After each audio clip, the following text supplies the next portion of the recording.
개인적인 바람이 있다면 이 카페가 있는 이 동네가 서울의 물레동처럼 예술가들의 놀이터가 되었으면 합니다.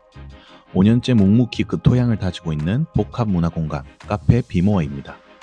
조선산업의 부품인 냉각기를 만들던 폐 공장을 리모델링하여 만든 곳으로 들어서면 높은 층고에서 오는 큰 공간감이 뻥 뚫린 느낌을 주는 카페입니다. 들어오면 힙이라는 단어가 절로 떠오르실 겁니다. 화실 겸 전시 공간, 카페가 결합된 장소로 작가들의 전시회도 자주 열리며 최근엔 DJ와 결합된 예술 공연도 열렸습니다. 말 그대로 아트 스튜디오입니다. 그렇다고 메뉴의 퀄리티가 부족하지 않은, 그리고 너무 편한 소파 자리도 있는 카페 비모에서 최근 신간을 발매한 김현주 작가님과 간단히 대화를 나눠봤습니다. 평소에 뭐 하고 지냅니까? 항상 작가에게는 어제 쓰다가 남은 원고가 있거든요. 그 원고 제고 과정 거치고 요즘 같은 경우에는 아무래도 이제 출간을 한 지 얼마 안 됐으니까 교보 가서 뭐 내 책 잘 있나 이렇게 확인도 하고 그 책 뒤집으시는 거 아니죠? 가서 내 어. 책 올려놓고. 예전에 했어요. 옛날에는 이제 그 가면 신간 에세이라는 코너에 책이 이렇게 누워 있거든요. 베스트셀러가 되면 중간으로 가서 책이 서 있어. 이게 다른 거죠. 누워있는 책과 서있는 책이. 누워있던 책을 베스트셀러에 이렇게 세워놓기도 하고, 그리고 사진도 찍고, 괜히 그 옆에서 막 이렇게 브이도 하고 했었는데, 다시 내려놓고. 안 내려놓고. 그냥 넣는 거네. 옛날에는 그렇게 했는데, 이제는 그렇게까지는 안 하고요. 근처에 보면 카페가 있어요. 얼마나 많은 사람들이 이 책을 관심을 좀 가지나? 교보 같은 경우에는 근처에 서서 읽을 수 있으니까, 얼마나 많은 사람들이 이렇게 읽어보나? 그런 걸 조금 관심 있게 보기도 하고요. 이번 책은 표지가 굉장히 강렬하게 나와서 책 제목은 이제 마흔 어떤 것도 틀리지 않았다. 네, 근데 지금 처음 보시는 거. 쭉 보고 오려고 했는데 보고 오려고 했는데, 책이 오케이. 손에 조금 네. 집기가 힘든. 그래요? 시기가 무겁습니까? 약간 좀 더 격량화되면 좋을 것 같고.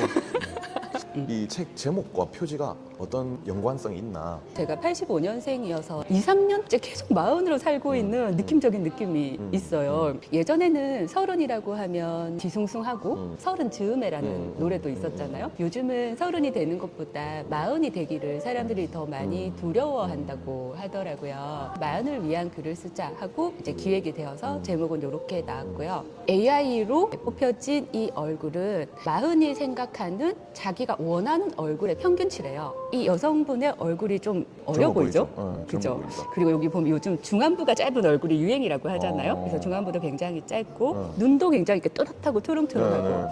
그러니까 보통의 마흔들이 자기를 젊게 인식을 한대요. 네, 그렇게 살고 싶어 하고. 뒷모습은 이제 남자들이 원하는 평균치의 얼굴이고, 빨간 색깔 머리는 마흔이 되면 이제 반항을 시작한다고 하더라고요. 그래서 빨간 머리인가요? 네. 마흔이 되면 세상을 조금 알 것 같은 느낌이 그래도 있어요. 물론 여전히 불안하기도 하고 걱정이 되기도 하고 하지만, 그러함에도 읽어놓은 게 어느 정도 있기 때문에 이제 조금 알 것 같다. 그러니까 이제 앞으로 내 힘으로 어떻게 살아보지? 하는 생각을 하는 시기이지 않을까 해서, 그러면서 좀 반항심도 생기고 세상을 보는 눈도 바뀐다고 하더라고요. 그래서 빨간 색깔 머리까지 약간의 웨이브까지 그래서 넣어서 네네. 다 의미가 있구나. 실질적으로 요즘은 책이 워낙 많이 나오기도 하고, 그리고 워낙 안 팔리기도 하고, 그러함에도 또 책을 또 꾸준히 읽으시는 독자들은 꾸준히 계속 읽으시기 때문에 독자들의 눈이 엄청 높아졌어요. 맞아요. 그래서 책을 대충 만들 수 없는 정말 그런 상황 때문에 신경을 굉장히 많이 쓴 걸로 알고 있어요. 요즘은 책 읽기 말고도 세상에 재밌는 게 너무나도 많지. 많고 맞아. 또 핸드폰 안에도 있으니까 너무나도 가까이 있으니까 사람들이 좀 책 읽기를, 근데 이제는 그냥 귀찮아하는 것 같다는 생각도 많이 들어요. 요즘에는 뭐 내가 짬날 때 읽어야지. 내가 책 꼭 1년에 한두 권 꼭 읽어야 돼. 이 마음보다는 그냥 좋아하는 사람들이 말 그대로 독서하면서 거기에 몰입해서 자기가 행복감을 느낄 수 있는 그런 만족의 영역으로 들어가서 독서를 하는 사람들은 독서를 되게 많이 하고, 서점 가서 있는 사람들은 서점 계속 가는 거고, 그다음에 안 가는 사람들은 아예 이제 안 가게 되는 게. 그러니까 개인의 선택이자 만족의 영역이지 삶의 필수 조건은 아니다.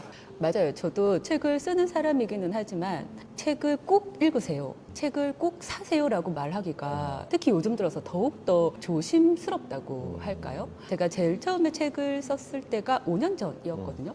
그때만 해도 저 이제 글을 쓰는 사람이에요, 작가예요 라고 말을 하면 사람들이 뭐 저도 글 쓰는 거 좋아해요, 저도 책 읽는 거 좋아해요, 뭐 어떤 거 읽으셨어요? 라고 대부분의 반응이 그랬었거든요.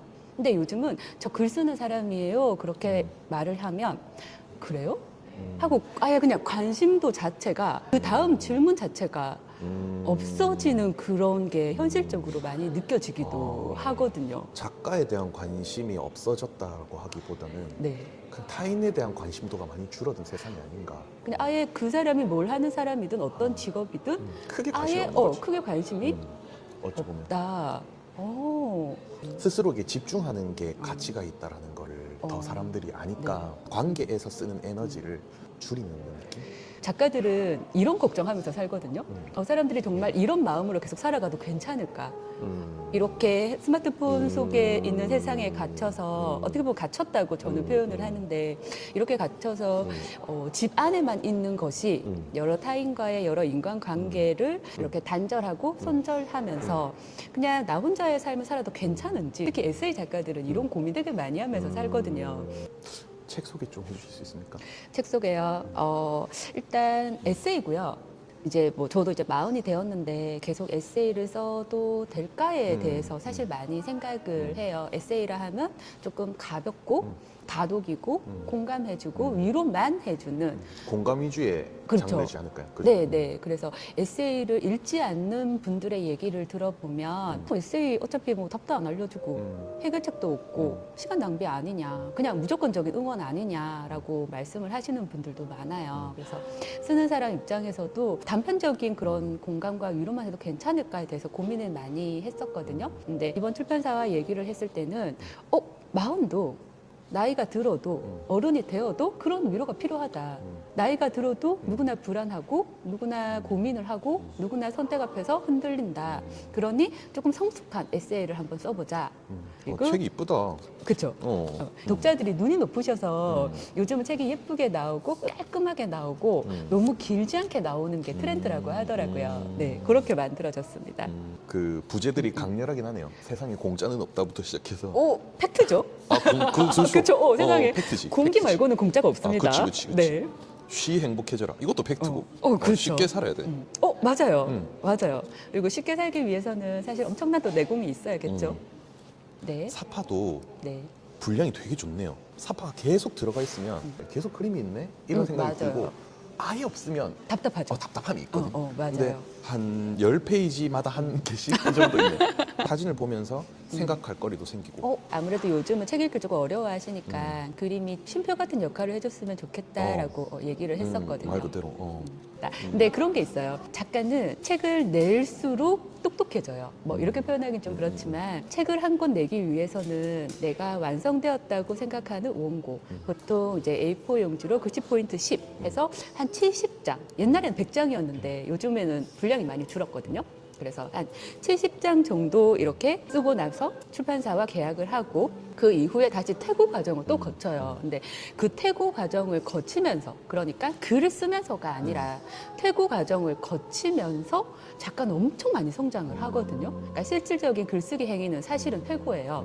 글을 그냥 쓰는 건 일기 쓰는 정도라고 생각을 하시면 되는데 한 번에 작가로서의 성장하는 과정을 제가 이제 아무래도 9번을 이제 거친 거니까 말씀하신 대로 그리고 그만큼 또 나이도 먹었고 삶의 경험도 많아졌고 그래서 발전을 하지 작가로서의 않았을까. 연차가 지금 한 이제 한 6년 차, 6년 차. 6년 차 정도 됐죠.